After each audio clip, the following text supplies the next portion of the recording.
Yeah, I was just going to say, why don't I get our opening remarks going for Stan here? So why don't I welcome everybody, and then hopefully Stan jumps in here. And thanks again, everybody, for joining us for our call for the last parts of 2024 as we switch to our new calendar year in 2025.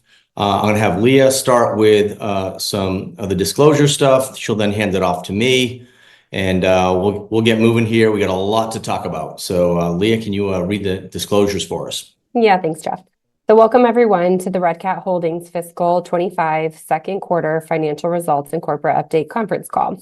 After today's presentation, there will be an opportunity to ask questions. To ask a question, you just can submit it through the Zoom Q&A function. Hopefully Stan will be back in to moderate that.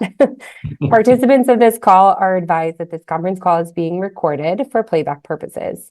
So joining us today from RCAT Holdings are Jeff Thompson, Chief Executive Officer, myself, Leah Lunger, Chief Financial Officer, and Jeffrey Hitchcock, Chief Revenue Officer. During this call, management will be making forward-looking statements, including statements that address RCAT's expectations for future performance or operational results. Forward-looking statements involve risks and other factors that may cause actual results to differ materially from these statements. For more information about these risks, please refer to the risk factors described in RCAT's most recently filed periodic reports on Form 10-K and in RCAT's press release that accompanies this call, particularly the cautionary statements in it. The content of this call contains time-sensitive information that is accurate only as of today, December 16th, 2024. Except as required by law, RCAT disclaims any obligation to publicly update or revise any information to reflect events or circumstances that occur after this call. It is now my pleasure to turn the call over to Jeff Thompson, Chief Executive Officer. Jeff, go ahead. Thanks, Leah. So just a little bit of housekeeping again, as we usually start off. Like I said, we got a lot of fun stuff to talk about. Today's news and a few other great things that are happening, and Jeff's updates and a little bit more color on guidance, but not all of it's going to be super fun. We do have a little bit of sad news, and I'm going to hand this over to Leah for a second here. Thanks, Jeff. So I'm just going to take this opportunity to inform everyone that I have resigned as CFO of RCAT due to family reasons. Just to share a little, one of my children has a disability and his needs have increased such that I can no longer devote the time required to do my job well. This has been an extremely difficult decision, to say the least. I'm very sad to be leaving, especially at such an exciting time for the company. But I've chosen to prioritize the needs of my family and truly the needs of the company. On a more positive note, I'm also actually 5 months pregnant. So we've been planning for, some kind of interim support after I have the baby. So now with this change, we're just kind of accelerating that timeline. Jeff, I'll let you add anything that you want to that. Thanks. Yeah, this is, we're sad to see you go, Leah. We have the only good news out of this is that we do have a bunch of candidates that we've been talking to help when Leah had the baby. There's some great CFOs with some industry expertise in the drone space that have been doing it for quite some time. So I think this is going to be, we're going to be okay. We're going to miss Leah, but we have been kind of planning for this. We're just going to have to accelerate everything. So with that, I'm going to kind of move on into some of the stuff that's happened. Mostly today, I've been on the phone all day. Everybody wants to know about what's going on with this new partnership that we did with Palantir. And it is really amazing. We've been working with these folks since AUSA in DC. And what we're doing now is we're taking the Black Widow, which is the winner of SRR Sole Source, which is going to be 12,000 drones out there. And we're partnering with Palantir's visual navigation and their artificial intelligence, Maven or Maven, I always say it wrong. So this Black Widow is going to be one of the most capable birds ever fielded by the DoD, and it fits in your rucksack. I keep saying that all day long. So this drone has a capability to identify objects. It can. Well, let's just go back to some of the high level stuff, and Jeff will dig into this because he's been selling drones for forever. The two biggest problems that you're going to face when you're at a battlefield right now is EW, electronic warfare, which we actually have some great testing that we've done and completed in EW world with Doodle. And again, Jeff will dig in a little deeper.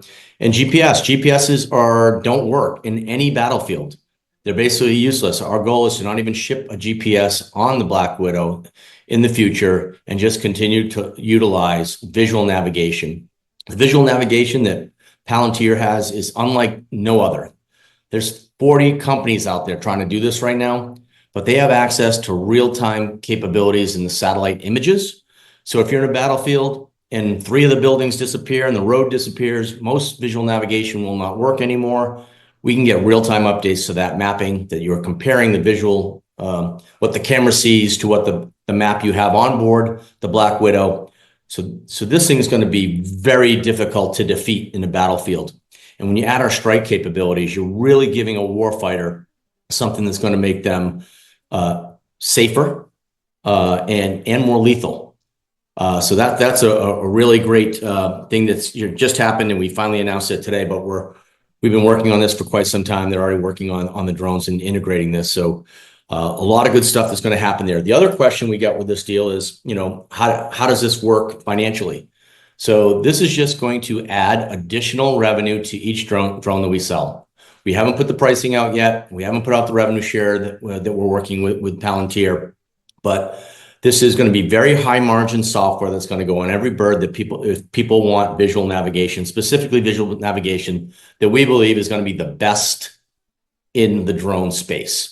So this is going to be an add-on. It'll bring our margins up even once we get to the 50% gross margins with just the hardware side.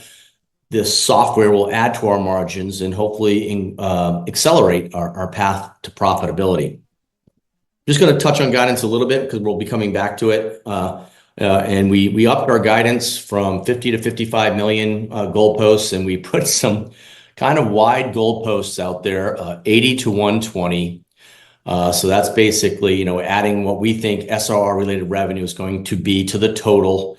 The wide goalposts are, we're not completely into all the contracting that we need, which will be happening in the next few weeks.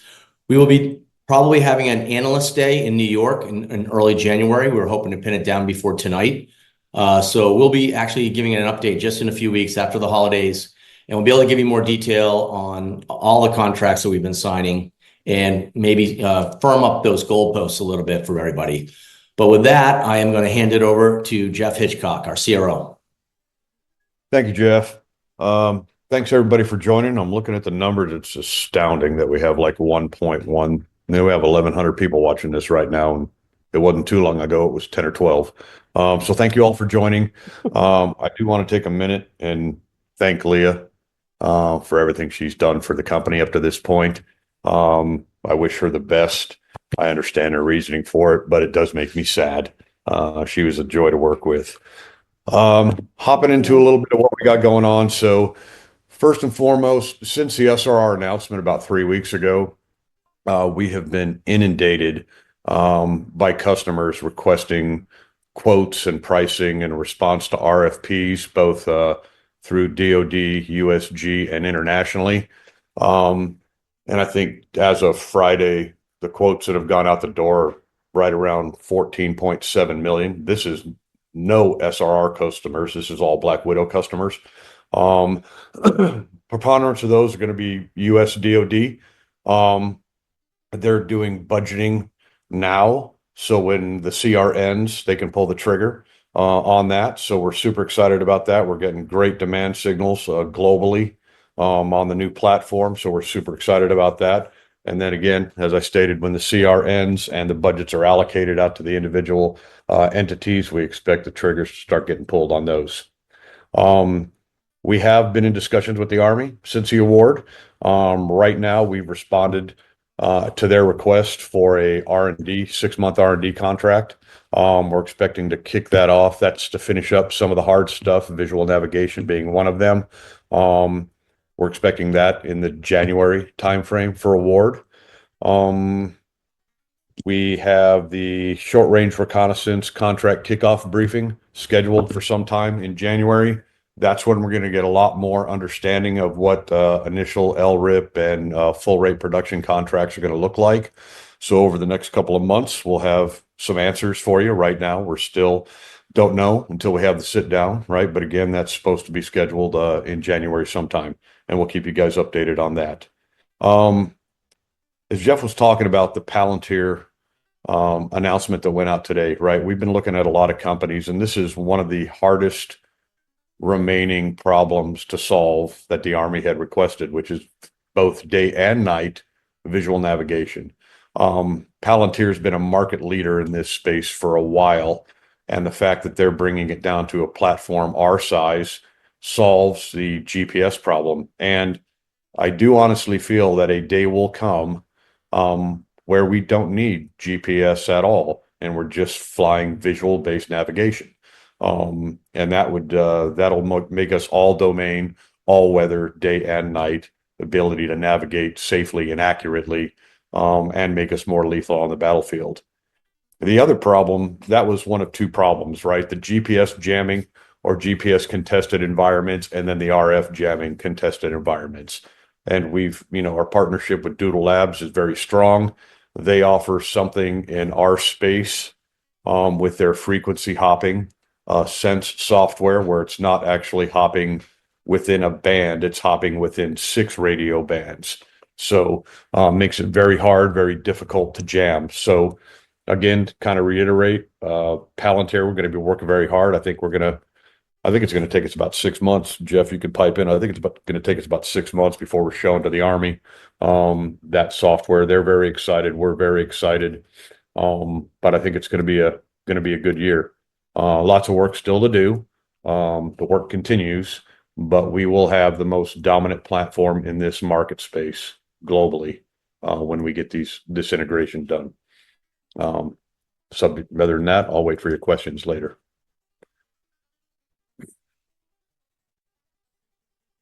Before we hand it off to Lee, I just want to, translate some of the Army speak from Mr. Hitchcock. The CR, he's talking about the continuing resolution on budgets. So that money is going to be loosened up pretty soon. It just needs to be signed.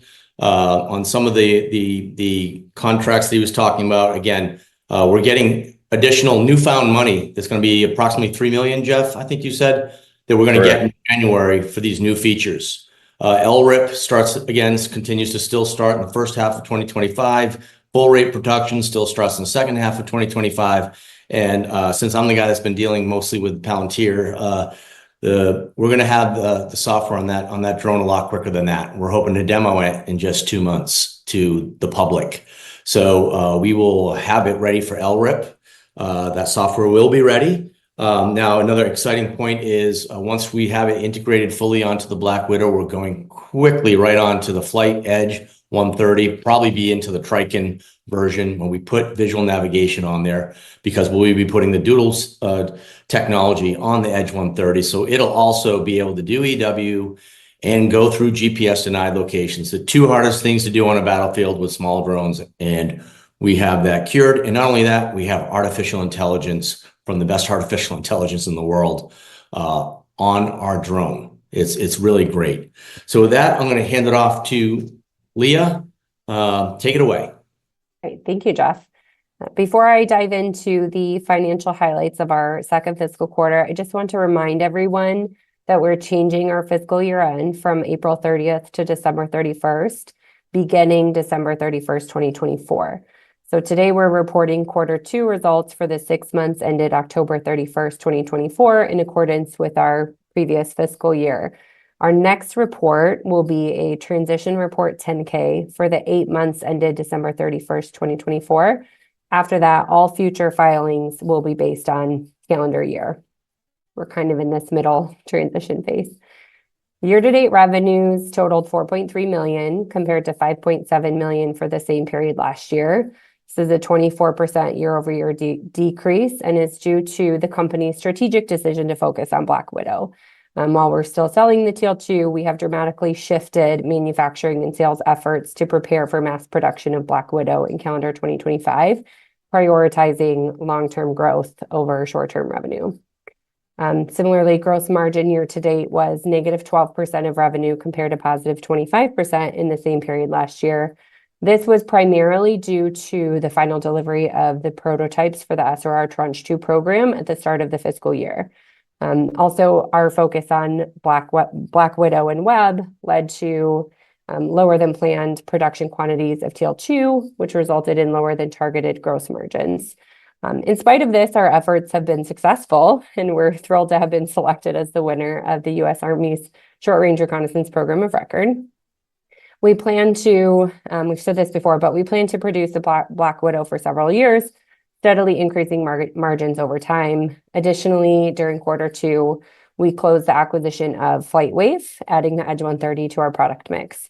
So now with our family of systems, we expect to reach up to 50% gross margins in the future under mass production. So cash used in operations totaled $12.5 million, representing an 11% increase compared to the same period last year. This is similar, right? In the second fiscal quarter, we began to increase staffing and other resources to ensure our ability to fulfill the demands of not only the Army contract, but also other sales of Black Widow, Web, and the Edge 130 that we anticipate in the future. We ended the quarter with $5.7 million in cash and accounts receivable and have since closed an additional $6 million financing. So we're still evaluating our long-term cash needs as we prepare for future growth. And with that, I'll turn it back over to Jeff. I should specify, Thompson. Yeah, great. So we're kind of moderating ourselves here. We're not, the practice round, it was much easier when Stan was guiding us around here. I can take questions, Jeff, if you want. I've got that pulled up, so I can do that. I know. Great. Yeah, he just emailed me a bunch of the ones from some of the analysts on there. So, but let me just also just kind of round up, because a lot of I bet you all the questions that are going to be coming in are about fundraising. So as Leah just said, we've got cash in the bank. We ended the quarter. We just closed on $6 million worth of, we got some more cash. We got about possibly $3 million coming in January from the new features on the Army. We believe that the debt holders have warrants that are not cashless, that are way in the money. We expect them, now that their shares are registered, to probably exercise those. That's another $5 million. So we are very healthy to wait till we need to make a decision to hopefully raise as little money as possible. As we also have been notified that we should be applying for the Office of Strategic Capital, which does loans between 10 and 150 million. They just appropriated $998 million for that program. It's available now. We're applying for it in early January. We're supposed to know by the end of February, early March, if we can receive that 10 to 150 million. They only want to give it to 10 or 15 companies. There's about 15 categories. I think we check off six or eight of them. We're a perfect candidate. We have a program of record. So we hope that we can get that strategic capital. It's very low interest, and there's also you can read it. It's all out there publicly that you can also waive repaying the loan for years. So it's very grant-like type of funds. So we've got plenty of ways to access capital without dilution. And with that, I'm going to grab some of the questions as we've already had coming in. The first questions are from Glenn Matson of Ladenburg. I'll read the questions. It's going to sound goofy when I read the questions, but I'll read them and then respond to them. I want to touch more on the relationship with Palantir. Can you talk further about how that came along, how much collaboration was done before, how much integration still has to get done, and was the relationship driven by customer asking for the two of you guys to work together? That's a great question. We are actually going to be working with a joint customer that requested this technology on one of our drones. I'll just leave it at that. We've been working with them for, like I said, since AUSA in early September, and we hope to have this complete in the next couple of months for at least initial testing. So this is moving pretty quickly. Also, is there upside from Palantir built into the guidance? And if not, can you frame how much upside it could provide? Well, that's actually a good question. So we did give guidance of 80 to 120 million. That does not include any additional revenue on each Black Widow drone that will probably, I don't think anyone's not going to want to take this software.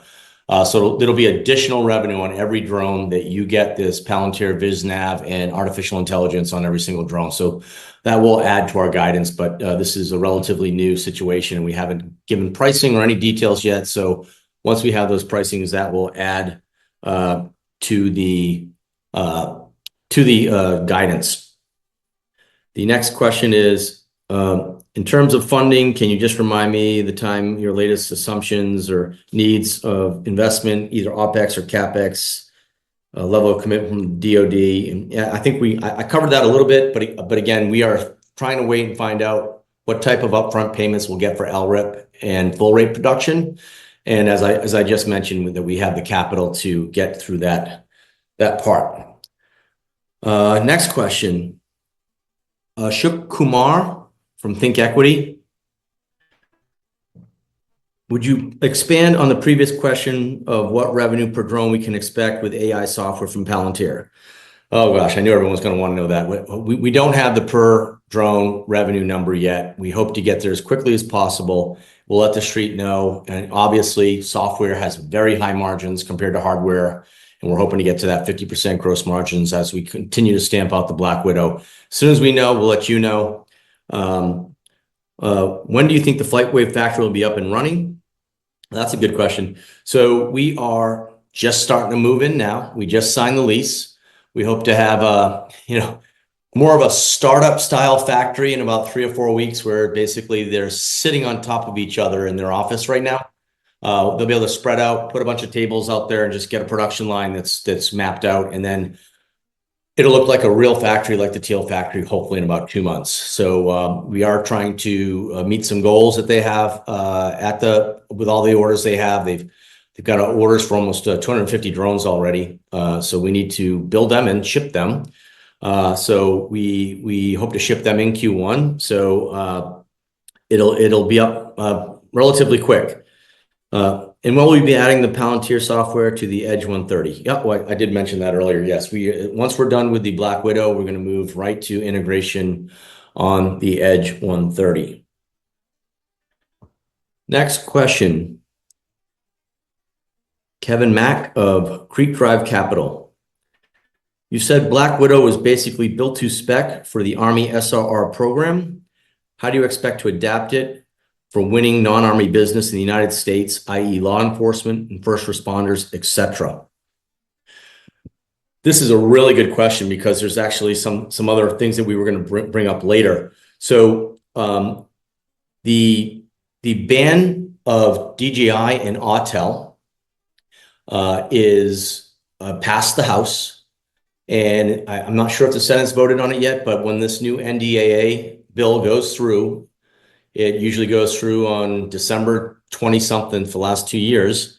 DJI and Autel will be banned within a year. So you will not be able to get Chinese drones anymore.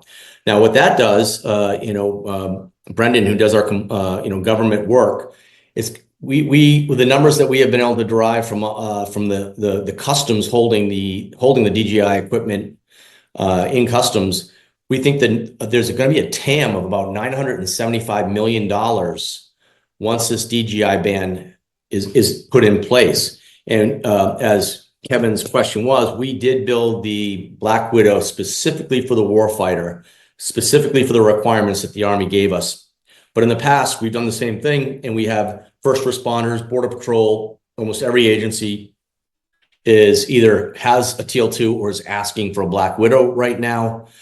So, these do work for first responders and could work for law enforcement. So with that TAM of, $975 million, I'm going to be very generous to one of our competitors. If Skydio gets 2 and we get 1 for every of these of that TAM, that could be a big market that we weren't looking at. And frankly, we were ignoring it while we focused on the Army. So that's a massive TAM that we are going to put some efforts towards now that DJI and Autel are going to be banned. Great question, Kevin. Tim Whitetrout from Alpha Wolf Trading. is RCAT going to be presenting at any investment conferences in January and February? Yeah, we've been invited to quite a few. We've been invited to so many things the last few days. We will get our conference schedule out right after the holidays, but there's going to be quite a few of them, and they're going to be some bigger banks than last year. I'll just say that. Here's one of the emails, chat that came in that I just got forwarded. Listened to the AVAV, that's Aero Environment FY call, and they said that small drone business is difficult, referencing RCAT financials, and that's why they did not participate in SRR. Well, that's interesting. Well, if they're looking at our financials right now, we haven't shipped a single SRR drone. So look at our financials in 2 quarters, and I think you'll realize when you have a product like this, it'll have 50% margins, and now with software on it that's better than almost anything in the industry, or better than everything in the industry. I'll just say that. And I will also remind that company that, and Jeff might have something to say about this, but they did participate in tranche 1. Enough said. Or down selected. There you go. They lost, we won. Okay. So that's all the ones that Stan keeps feeding me. I will have to go to the live ones as I don't have a feed anymore from Stan. Leah, if you have I've got this, Jeff. Yeah, I can read these Okay. in. Okay, so from Hassan Kakli, what is the competitive landscape for drones being able to land in the water, recharge, send data, etc.? Does anyone else have a partnership with a company like OPTT? I can address this. So the competitive landscape, there's not much competitive landscape actually for drones being able to land in the water, because that has to be a purpose-built drone, right? The only reliable one that I know of is AeroVironment's Puma, because it was purpose-built. I was there when they did it for amphibious ops. That being said, it doesn't necessarily have to land in the water. But if it lands on something that's in the water, and that's the approach we're taking with some Hive solutions and unmanned surface vehicle approaches that we're talking about when we talk about RCAT future initiatives. So there's lots of ways to skin a cat. We've just selected to use unmanned surface vehicles with Hives that will keep the drones on charge while they're in the box. Not many people doing that. I don't know anybody actually that's doing that cradle to grave. That's what makes the RCAT future initiative so compelling. Right, great, thank you. We'll take another one here.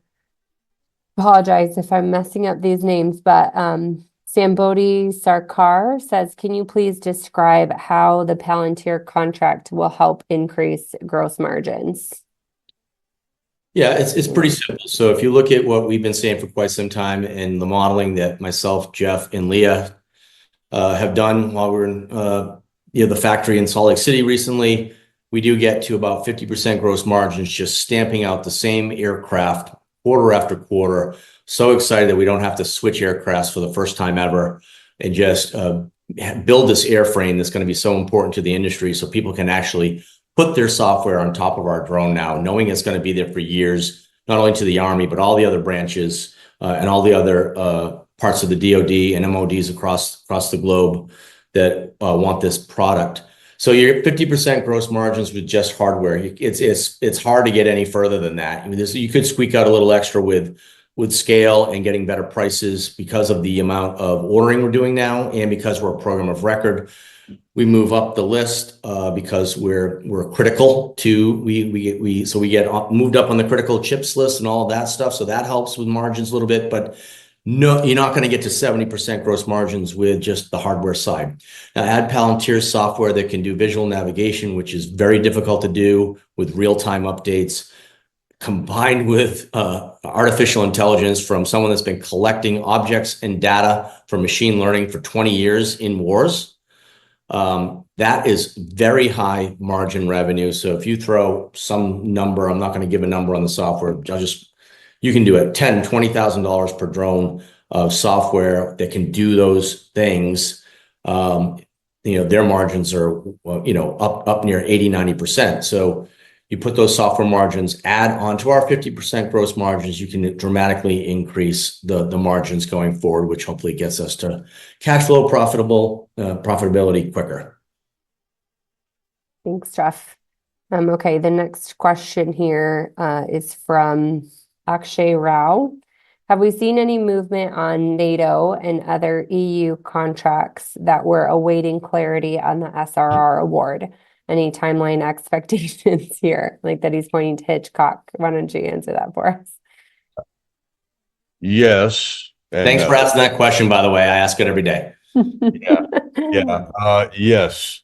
There were several NATO countries awaiting the SRR announcement. We are actively engaged with them. Timing we're not going to release at this point as it continues to work through that. Values we won't either until it continues to work through that. But part of that's 14.7 over the last couple of weeks. Some of that is for FMS cases. Some of it's for direct commercial sales.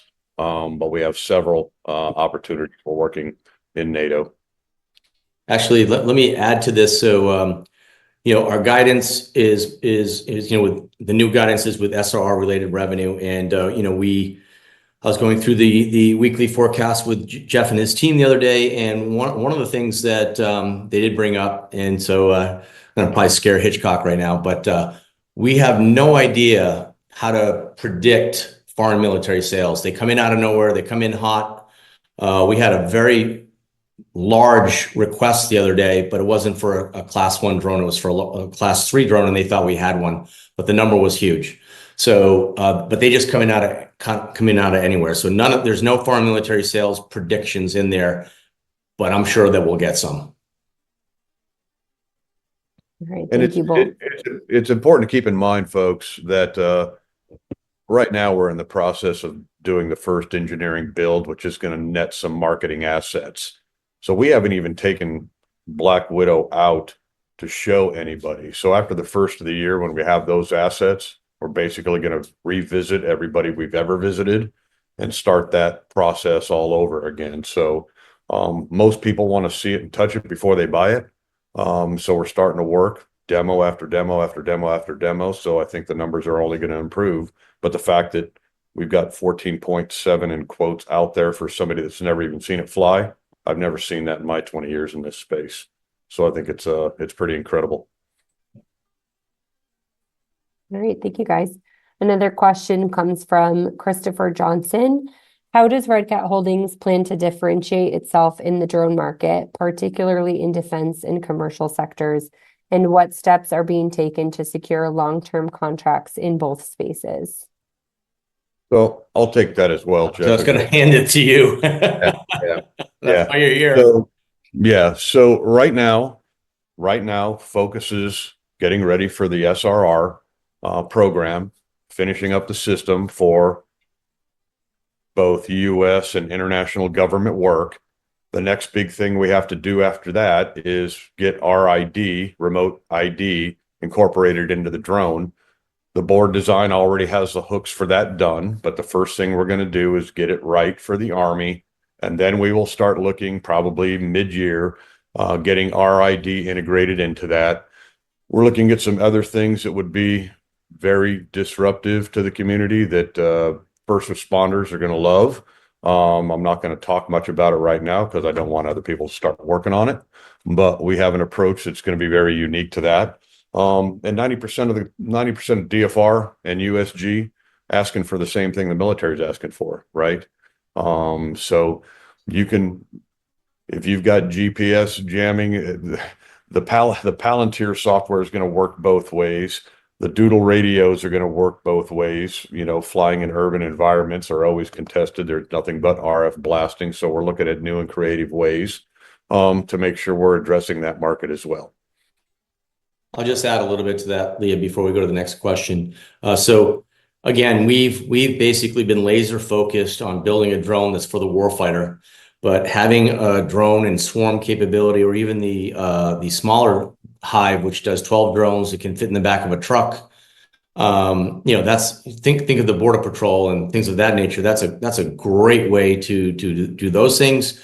But now with the new total addressable market of almost $1 billion is becoming available and taken away from the Chinese drone manufacturers, that's a chunk of revenue that it's probably going to be significant, but we've been focused on SRR for quite some time. So all of those locations, they could all use a small swarm.